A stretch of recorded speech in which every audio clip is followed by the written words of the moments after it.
Blessed are you, Lord our God, King of the universe, who selected Israel from all the peoples and gave them your Torah to be a light to the Gentiles. Blessed are you, Lord, giver of the Torah. Amen. As Simeon the priest declared after seeing the newborn Yeshua, "For my eyes have seen your salvation, which you have prepared in the presence of all peoples, a light of revelation to the Gentiles and the glory of your people Israel." Luke chapter 2, verses 30 to 32. Shalom and welcome back to Torah Club Audio Magazine, Volume 1, Unrolling the Scroll. I am Boaz Michael, and joining me is Toby Janicki, and this week we'll be discussing Parashat Ki Tisa. In this week's Parsha, Toby, it's curious that Rabbi Plishkin didn't pull anything out. Yeah, it's amazing with all his creative exegesis that he was not able to pull anything out. But yeah, he doesn't have anything for this week. So we're going to be discussing the issue of idolatry. This is, I think, one of the first times it's brought up within the context of the Torah narratives. And we're going to be looking at idolatry from a Jewish perspective. We're going to be introducing words such as avodah zarah and other things and helping our listeners understand the concept of idolatry from a Jewish perspective. We're going to be drawing from the text in the Parsha from Exodus chapter 34, verses 12 through 17. I'll go ahead and read that, and then we'll start to comment on that throughout the rest of this lecture. "Watch yourself that you make no covenant with the inhabitants of the land in which you are going, or it will become a snare in your midst. But rather, you are to tear down their altars and smash their sacred pillars and cut down their asherim. For you shall not worship any other God, for the Lord, whose name is jealous, is a jealous God. Otherwise, you might make a covenant with the inhabitants of the land, and they would play the harlot with their gods and sacrifice to their gods, and someone might invite you to eat of his sacrifice. And you might take some of his daughters for your sons, and his daughters might play the harlot with their gods, and cause your sons also to play the harlot with their gods. You shall make for yourself no molten gods." All right, so there's the text we're going to be dealing with today. And just remember that just prior to this, in the narratives of the Torah, is Aaron making a golden calf. Yeah, and so in Judaism, Boaz, you brought up that term avodah zarah. Avodah zarah is the word for idolatry. It's actually two Hebrew words, but it means foreign worship. And what should be remembered, if we look at the context of the golden calf, is what the Israelites did. Because if you read the text very closely, it says, "This is a feast to the Lord." Mm-hmm. And the tetragrammaton is underneath is the underlying Hebrew there, that he's the one who brought us up out of the land of Egypt. It must be remembered when the children of Israel erect the golden calf, it's not as if they're all of a sudden abandoning the God of Israel and worshiping the calf, but the calf in ancient Egypt was kind of the seat of the deity. So what they're doing is they're now worshiping God using idolatrous methods, foreign methods. So truly what Israel did there when they tried to worship God through the method of the golden calf is avodah zarah. It's foreign worship. And so, this is kind of something that that God is going to need to reiterate over and over all throughout really the Tanakh. All the way up to Babylonian captivity, idolatry is a major problem for the children of Israel. Not spiritual idolatry, as we'll talk about in a minute, but real physical idolatry, the temptation to run off and sacrifice to idols and participate in idolatrous practices and all this. It was a real temptation, and so we see this reiterated over and over and over again. From this text, we're going to be able to pull out a couple concepts here that I think our Christian listeners need to understand. First of all, Israel oftentimes is subjected to great disdain in this instance, where people reading the narratives of the Torah sit back and say, well, how could they have gone so quickly into idolatry and worshiping a false god? And this is kind of a judgment, so to speak, that's put upon the Jewish people, the people of Israel. And I think that a closer reading of this text really helps us see that Israel itself wasn't moving away from the worship of the one true God, the God that they had just experienced so closely through the Exodus narratives, through the realization of his mighty hand moving them out of Egypt and those type of things. But in reality, it was the very vehicle to worship God, at least from their perspective. Right. So used to it in the land of Egypt. And we're also going to see as we discuss, and this will come up at the end, Aaron's motives. I think since Aaron was kind of the key figure in this incident, he's oftentimes demonized as well in regards to how quickly he succumbed to caving into the people and erecting an altar. But Jewish wisdom and interpretation has a different take on Aaron in this regard that I think is a valid point for us all to consider. So as we all realize the problems with physical idolatry, worshiping some type of image in place of God, that's something we probably all really don't deal with. In fact, Israel itself as a nation really moved away from the tendencies towards physical idolatry, and rather it morphed into a spiritual idolatry, which is probably really where we ourselves still have some difficulties at times. Yeah, for example, the sages said that if one became angry, that was tantamount to idolatry, because when you become angry, you usually are becoming angry because someone's not doing something the way you thought it should be, or they're coming against you. It's almost, anger is a reaction of self-worship because you put yourself so high. Why aren't these children listening to me? Why didn't this person do this the way I said? And it becomes a form of idolatry. The sages also said that, for instance, if you said your prayers while intoxicated, it was a form of idolatry because you really weren't worshiping God in the true manner, or a failure to give charity was considered a form of idolatry, and probably because that money is now becoming your idol. You're so holding on to it that you don't want to give it, and also breaking one's word or breaking an oath was considered a form of idolatry. Now, the sages of Israel, they compiled an entire volume of the Talmud to discuss this whole issue of avodah zarah, or foreign worship, to really flush out the details of what all this looks like and how it functions and the realities of that. And we don't have time in this particular lecture to kind of go through all of those principles, but I think that having a Jewish understanding of what idolatry is and how God functions, and in the past has used different situations or different transitions of the people of Israel, we really have to do our homework to understand the function of idolatry, because it's very easy to look at circumstances or situations or individuals and accuse them to be idolaters, like what they did with Aaron or the people of Israel. But in reality, there's a little bit more that we need to consider. Let's turn to Colossians chapter 3 and verse 5, and we see where Paul is talking a little bit about idolatry, spiritual idolatry. He says, "Therefore consider the members of your earthly body as dead to immorality, impurity, passion, evil desire, and greed, which amounts to idolatry." And so at the end of this verse, Paul is equating greed with idolatry. And really, we could put that into the wider spectrum of materialism. Oftentimes today, we don't see people struggling so much with bowing down and worshiping an idol in the physical sense, or doing things like this. What they struggle with is this spiritual idolatry, a lot of times in the form of material possession. Especially in the Western culture, we're consumed with materialism. I mean, you look, why do we have so much credit card debt in this country? Why do people not have savings? Why is there so much advertising? I forget what the statistic is of how many advertisements the average person sees in a day. It all has to do with this spirit of materialism, which really captures and somewhat controls us if we're not, actively on guard and fighting against it. So looking at the way that typically Rabbi Plishkin interprets these type of things, we can take this principle and expand it, so we can kind of derive from what Paul's saying here, and we can kind of build on it And if we do that, then in reality, whatever controls us becomes a god to us, whether it's greed, lust, or even at times what other people think about us. We get so caught up so quickly on the actions of others that we ourselves kind of fall into these states of depression or angst or being upset because of the actions of others. And I'll tell you, I myself fall prey to this oftentimes.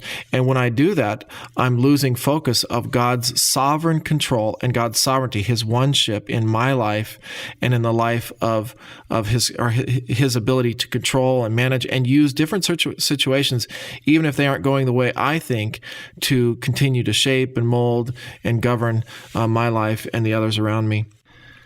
Boaz, I have here in front of me a couple paragraphs from an article that you had sent me a while back.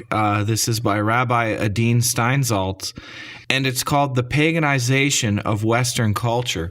And I thought it was a really good article because he talks about how Western culture has really kept the spirit of idolatry alive today. And what's funny is we would think Western culture, that's not idolatrous. It's the Eastern religions and all these weird things, but Western culture has kept idolatry alive. So let's I'm just going to read a paragraph at a time. We have about 3 paragraphs here, and we'll talk about it. So so the rabbi says, yes, contemporary Western culture is a pagan culture. It is ruled by the gods of olden time, only with new names and different images.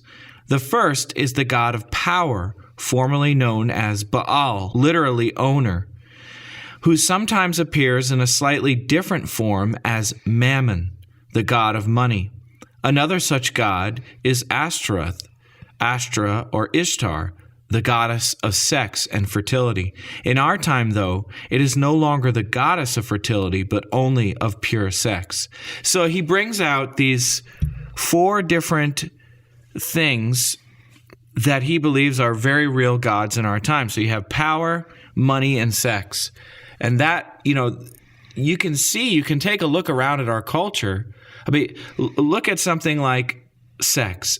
What is the old saying? Sex sells. I remember we had, when I used to live in Colorado, we had a politician who was also part of a major company, and he was running under a very conservative banner. And the politician said, but in this company that he was running, they would air commercials that were very risque, had women on them and stuff. And he was running as a very conservative, Christian, ethical, moral family guy. And they said to him, how do you equate, or how do you justify this conservative family platform and yet allow those commercials? And he said, well, sex sells. That's how I make my money. And we see that, it's almost as if each one of these, sex, money, power, each one of these infiltrates us in some way and causes us to compromise on certain levels, because they really are gods that can control our life. And they are false gods, so there is no fruit or no life in these false gods. So, for example, when you see these gods controlling one's life, like the god of sex or the god of money or the god of power, those ultimately have no positive end. They're fruitless. They ultimately destroy people's lives. When a person has the god of sex governing their thoughts and life and actions, it's usually the fruit of that is usually found in unhappiness, loneliness, and divorce and fracturing and the tearing down of family. Money, the same thing. When they have the god of money at the forefront of their thoughts and their motives, they probably very rarely have friends or, genuine relationships, because they've destroyed everything in their desire to achieve and to build up and to create and those type of things. So these are very real forms of gods, just taking on different shades in our life. And on some level, unfortunately, because of the culture we're in, these gods do influence us and attempt to steer us away from the one true God. And, the thing about it is that each one of these, it's never enough. You never see somebody with money say, "Oh, I have enough now. I'm gonna stop and I'm gonna retire and do what I want." These are always things that people want more and more and more and more of. The second paragraph, he says, "Yet another god, perhaps promoted from a mere muse to a full-fledged deity, is Calliope, who is now the ruler of the craving for fame. People may want money in order to obtain material goods. They may want sex for amusement, sometimes even for procreation. But fame is now a thing in itself. It is an addiction. What does the relatively new term celebrity mean? It means that one is a well-known nobody. And the better one is well known, the less people care who and what one is. Indeed, many young girls and boys want to be film stars, not because they wish to be beautiful or powerful, but because they want to be known all over the world." Mm-hmm. So that whole idea, this idea of fame, that I like what he says.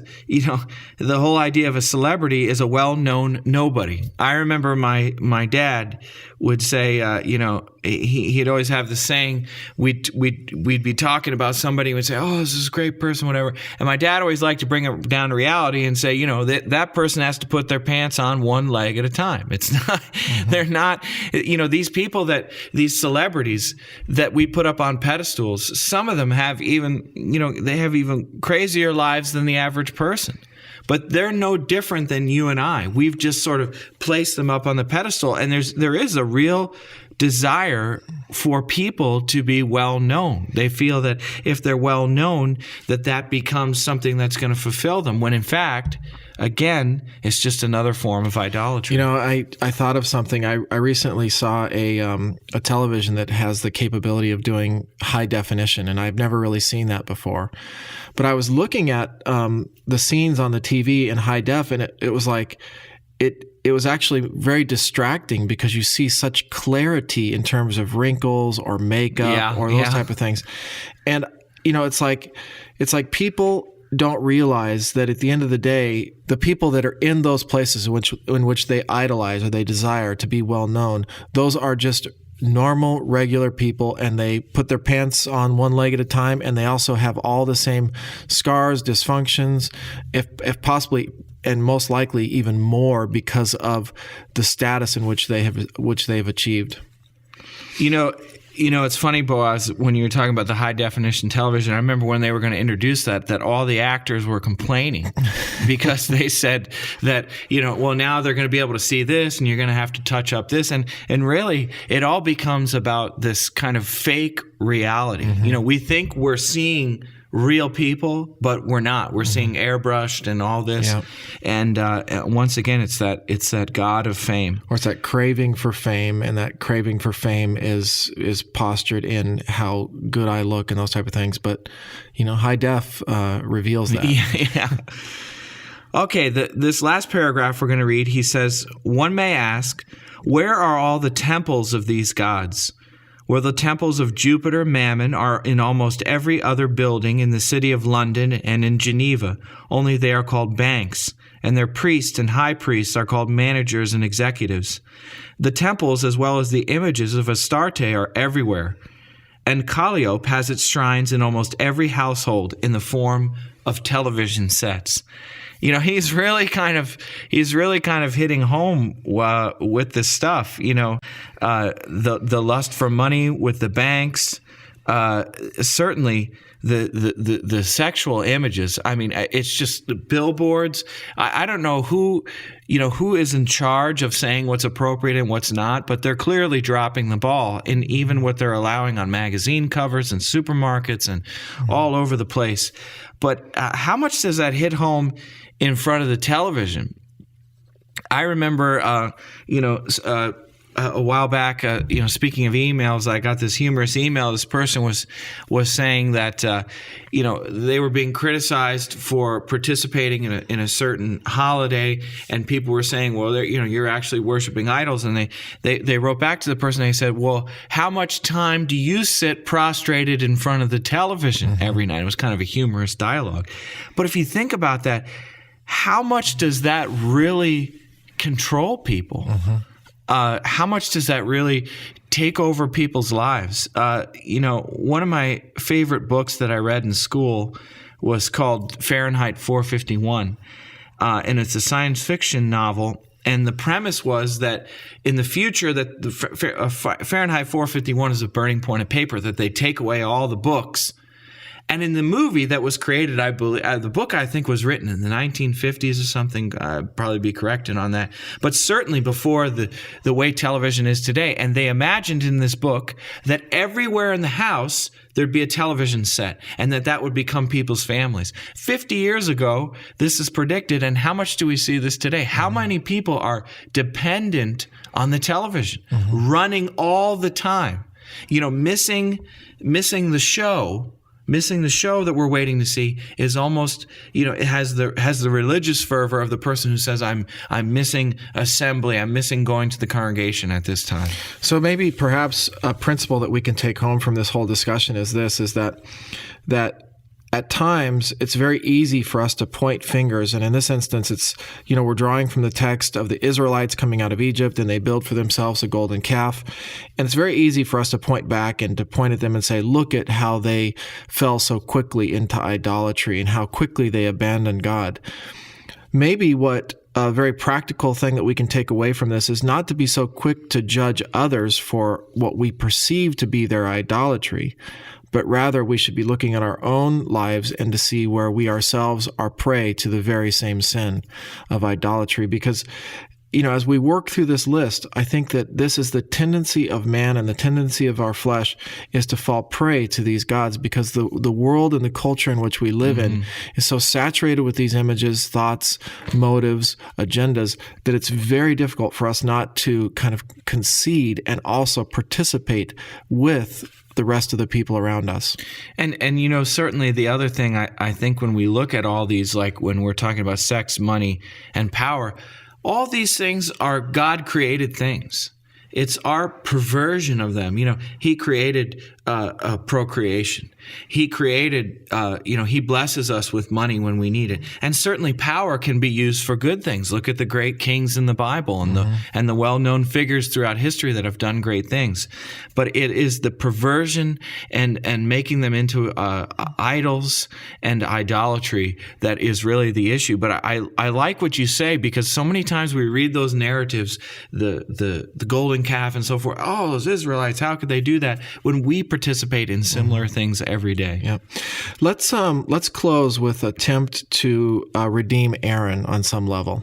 And we've talked in previous lessons about considering the good of others and to be judging in righteousness. And as I've been familiar with this text and I realized the typical interpretations of this, Aaron has got somewhat of a bad rap.